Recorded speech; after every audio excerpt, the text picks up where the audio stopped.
Today we shall discuss about two concepts and two mathematical elements which are respectively power and work done by variable force. So first come to the point of power.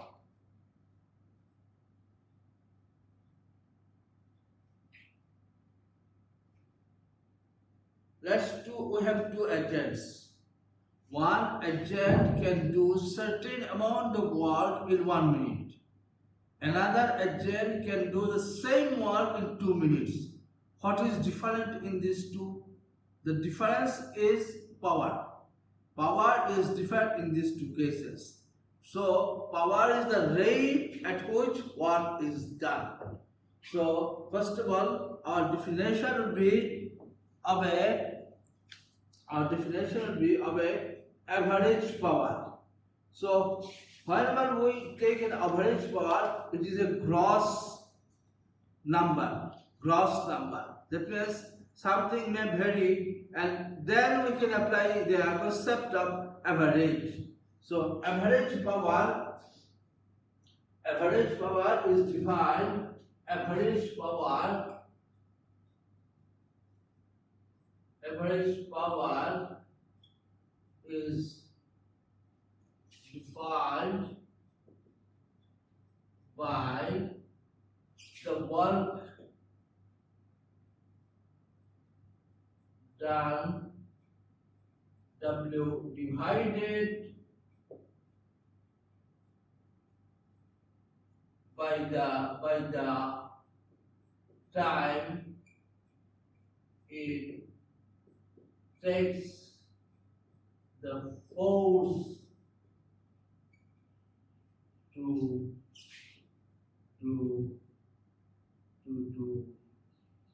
it. So P average is equals W by T. This is the average power. I have discussed this kind of average and instantaneous values in my previous classes, where we have discussed about velocity, where we have come across average velocity, instantaneous velocity, average acceleration, instantaneous acceleration. Same is here. Here it is average power. Next we shall consider instantaneous power. The instantaneous power is the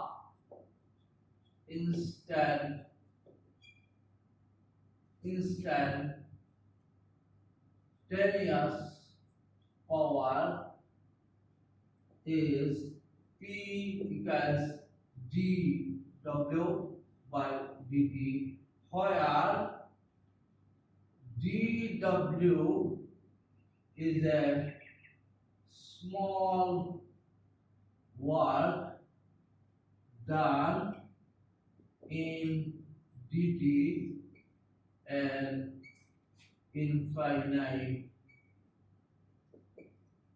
decimal time interval.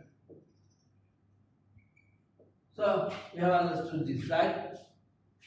dW is the work done in time dt. It is a small amount of time, instantaneous, that is in infinitesimal time, and the work is very small, dW. This is the instantaneous power. Now, instantaneous power and average power may be the same thing. Whenever average power is not there, the power is constant. If the power is constant, you need not consider average power. When we take average, when something goes ups and downs, it has variations, then we'll talk about average. But if the power is constant, then there is no need to take the average value. In that case, we have when power is constant, W is T.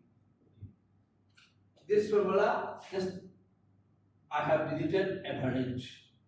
P is W is PT. P average is P.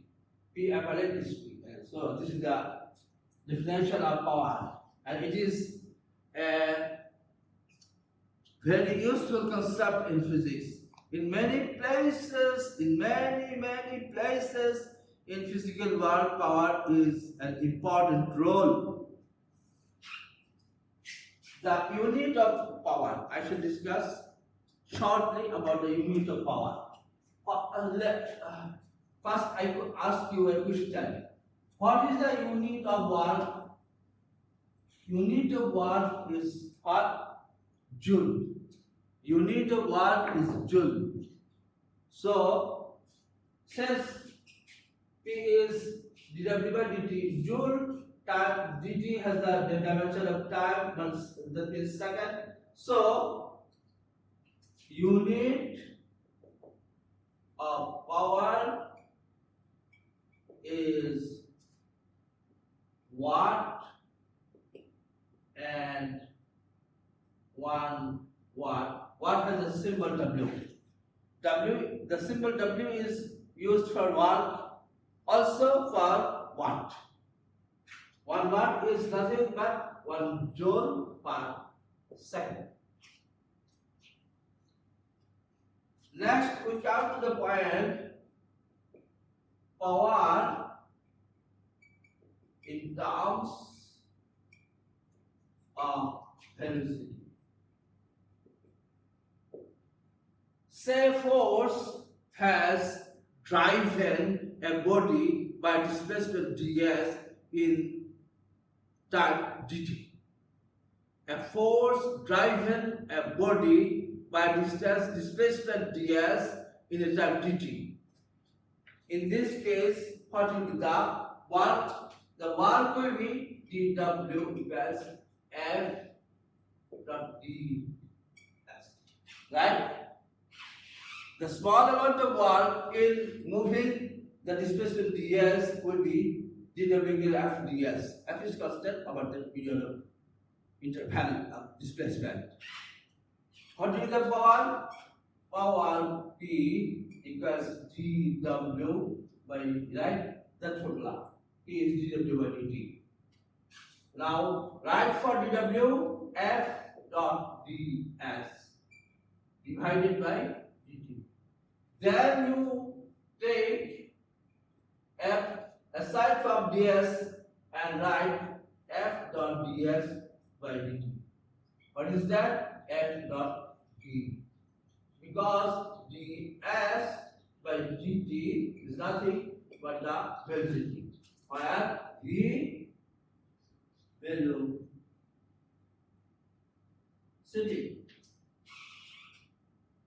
So we can easily generalize for parallel force and velocity. When force and velocity are parallel, that means force and displacement are parallel. There are two things. When force and displacement are parallel, or force and velocity are parallel, then you have the formula.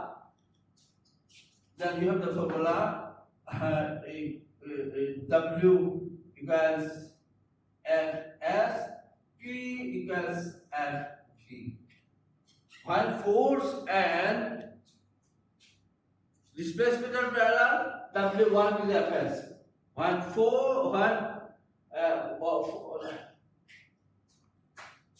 force and velocity are parallel, then the power is P equals Fg.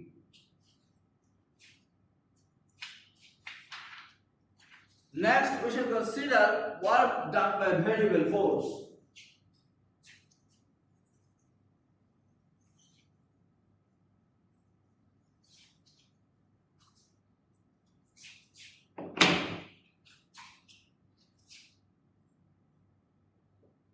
Work done by a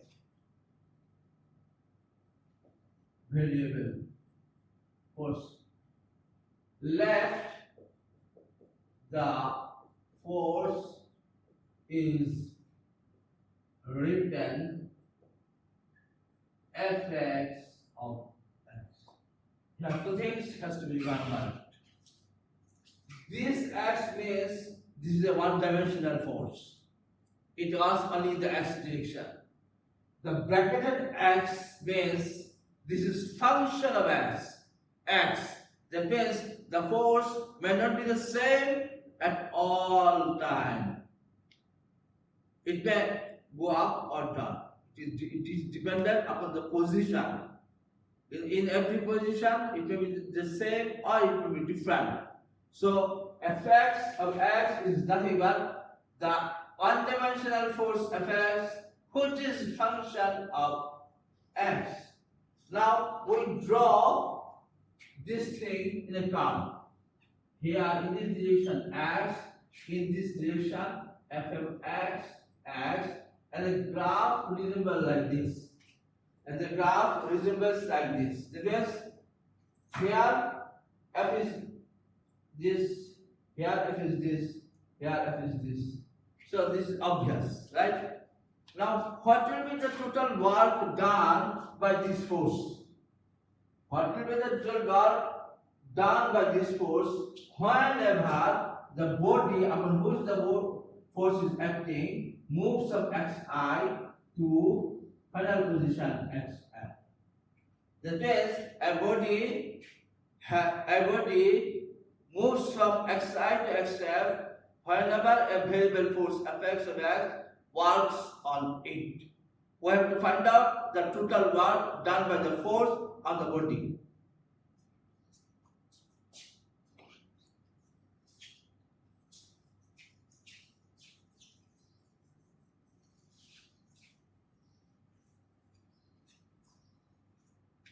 We can do an approximation. First we can do an approximation. We divide the range xi to xf in small strips.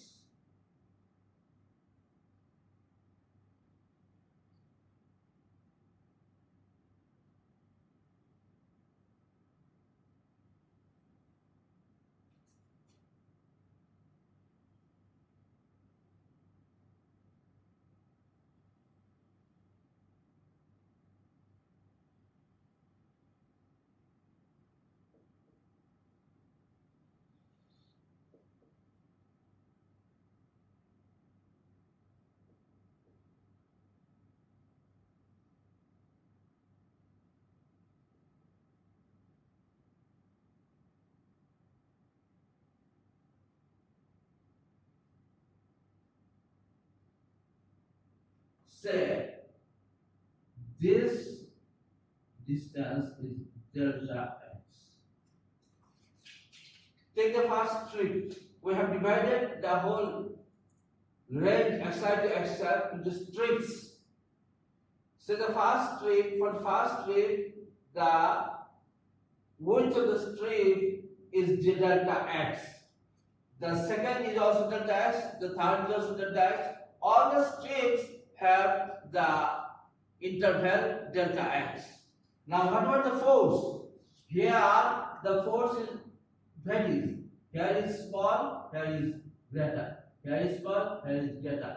So we take a typical value of the force which represents for the whole interval. So let's say this is the typical value F1 for the first strip. Then this is the typical value for the second strip, and so on. Now, what will be the work done in the first interval?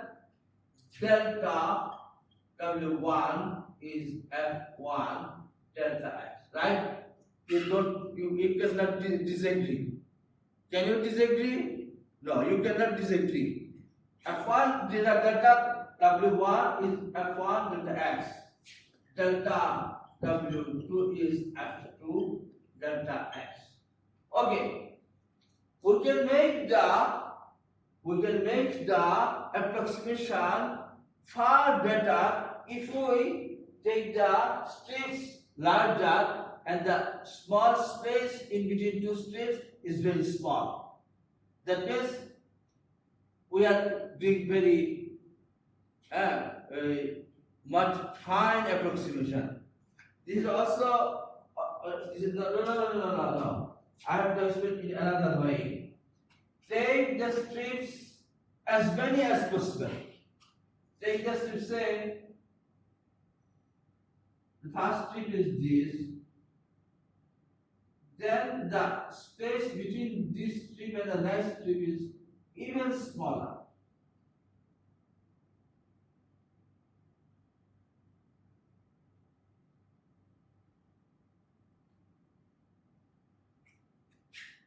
You see? Take delta x very small and divide the whole space between xi to xf in many as possible strips. That is, we have said in the first time we have found out that xi to xf we have n strips.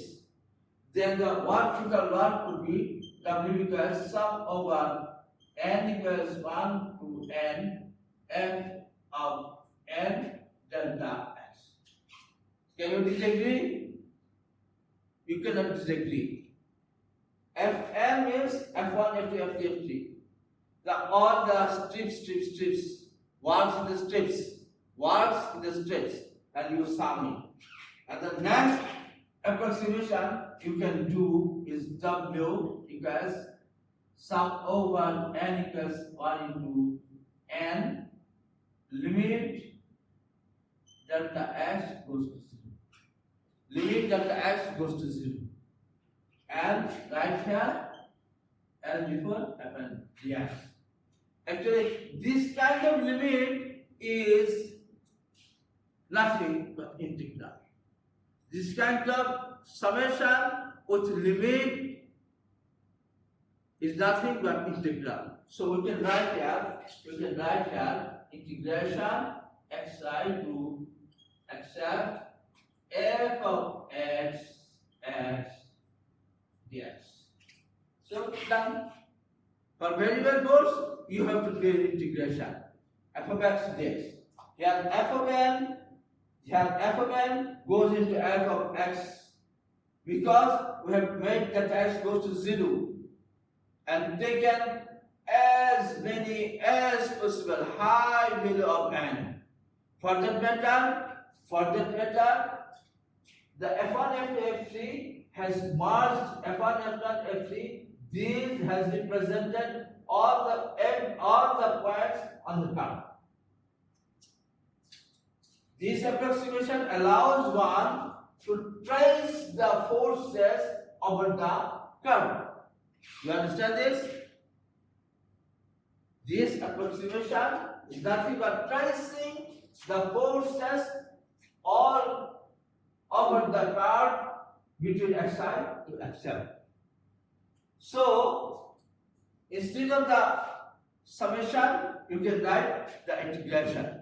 So, this is the way variable force can be considered and worked down by that force can be computed. Next, we should consider an example of variable force. This is nothing but the spring and block experiment. Let a body is attached to a spring. A body is attached to a spring. So I'll draw some diagrams. Say this is the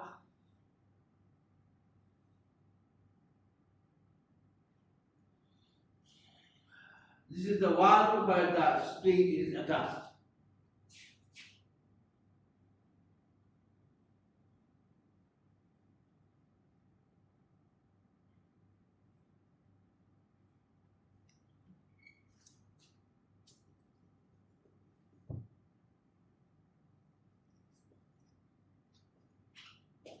This is the x direction. And this is the relaxed position of the block. This is the relaxed. That means the block has not been, the block does not experience any force upon it. Not the spring forces it, not any other agent forces it. Now let I or you or any agent stretches the body. So the next figure will be like this. Now the spring will be stretched.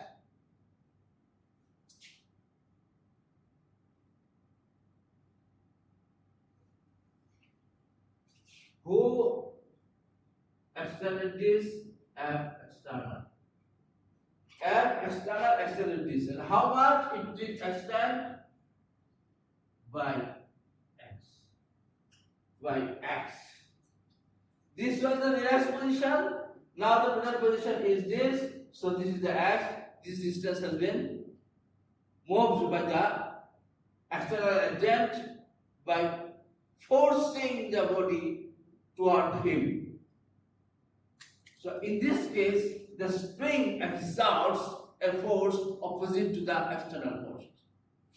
I remind you, no spring has void of this property. Every spring, when you stretch it, it gives a force opposite to the force you are giving. If you compress it, it will give a force opposite to the compression. So always there is a force opposite to the external force. Let that force be Fs. Fs. Fs is called spring force or restoring force. Why restoring force? Because this force wants to restore the spring at its normal position. It is called restoring force because it wants to take the whole spring into its relaxed state. So it is called restoring force, also called the spring force. And that is a famous formula. There is a famous formula or law which is called Hooke's law, which is applicable here.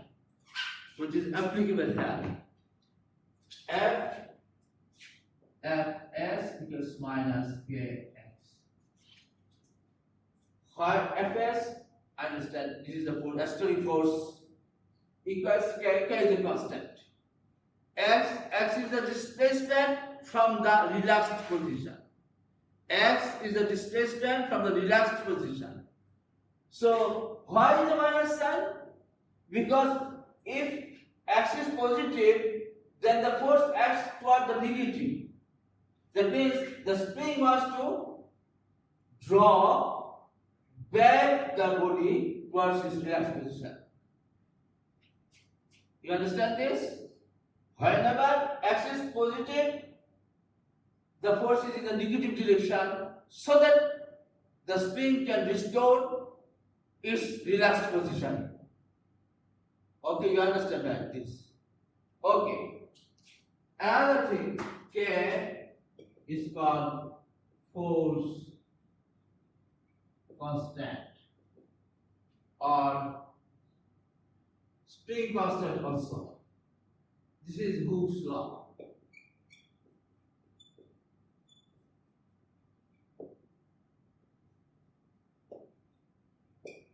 This is Hooke's law. If you consider straight compression, you will get the same. In that case, I'll draw two figures. Say this is the relaxed position x equal to 0.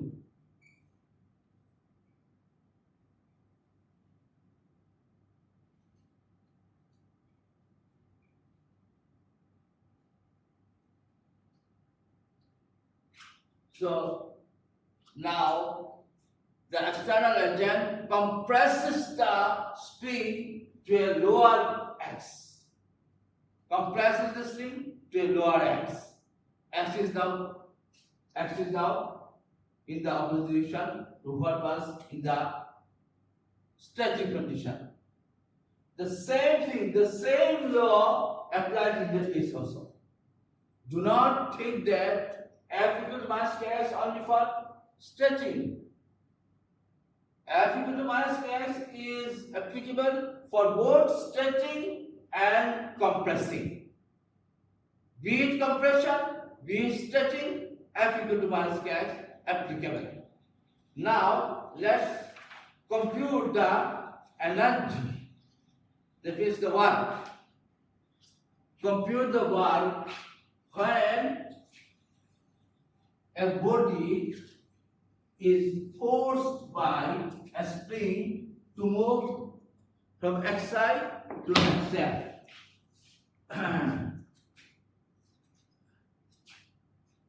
Let us stretch the spring from its initial state x equals xi to final position x equals xm. During this displacement,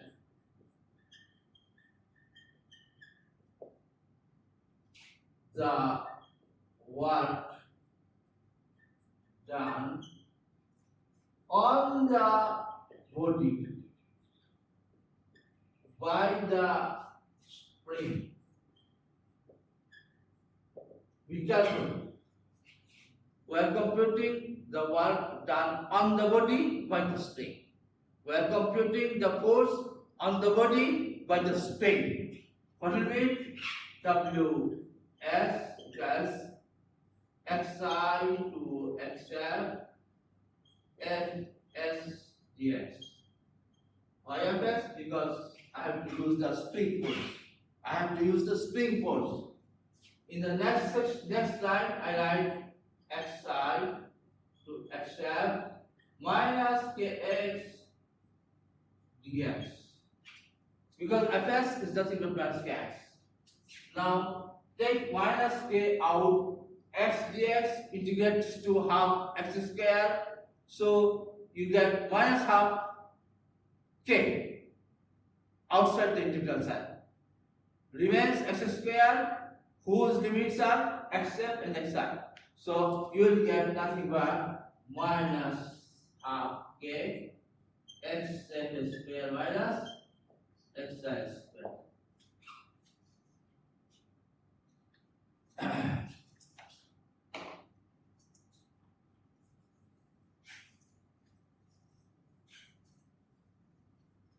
The work done by the spring is always negative or zero. Remember, the work done by the spring is always negative or zero. Say, if xf is greater than xi, xf is greater than xi. So xi square is less than xf square. This bracket term is positive. Here is minus sign. W is negative. So W negative. If xf magnitude greater than xi magnitude, W is minus. Why? Because it does not get whether xf is positive or negative. Because here the square sign. Xf, if xf is negative quantity, the square will give you positive. If xi is a negative quantity, its square will give you a positive quantity. So what matters is the magnitude of xf or magnitude of xi. If the magnitude of xf and the magnitude of xi is these two, xf magnitude is greater than xi magnitude, then W will be negative. Or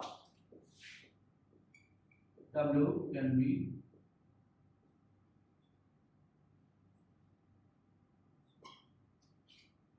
W can be 0. In what case? Say the initial position is plus x, final position is minus x. So you have the spring. This is relaxed position, x equals 0. Here is this final minus x. Initial position is plus x, final position is minus x. In that case, xi square is x square, xf square is x square, x square cancels, you get 0. So there are three cases. If xf is greater than xi, work is negative. The work done by the spring is negative. If the magnitude of xf is greater than the magnitude of xi, the work done by the spring is negative, or it may be 0. When the initial position is from positive x to the final position minus x. In that case, the total work will be 0. So much for today. I am not going to extend my class. Maybe there is something else in a note. Let me see.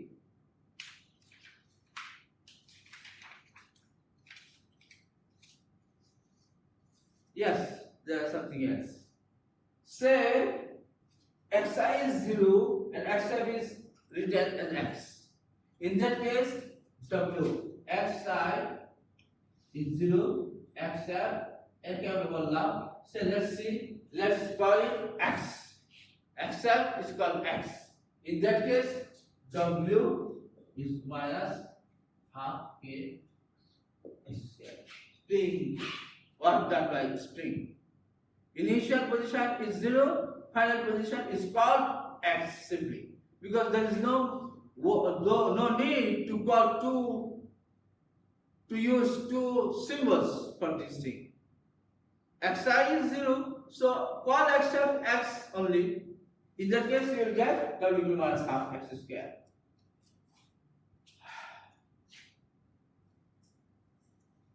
So finally, the work done by the spring force is negative in case when the spring is compressed, and in case when the spring is attached. In both cases, the work done by the spring force on the body is negative. And there are cases when the work done may be 0. And this is an example of work done by variable force. Today this much. Stay home, be safe.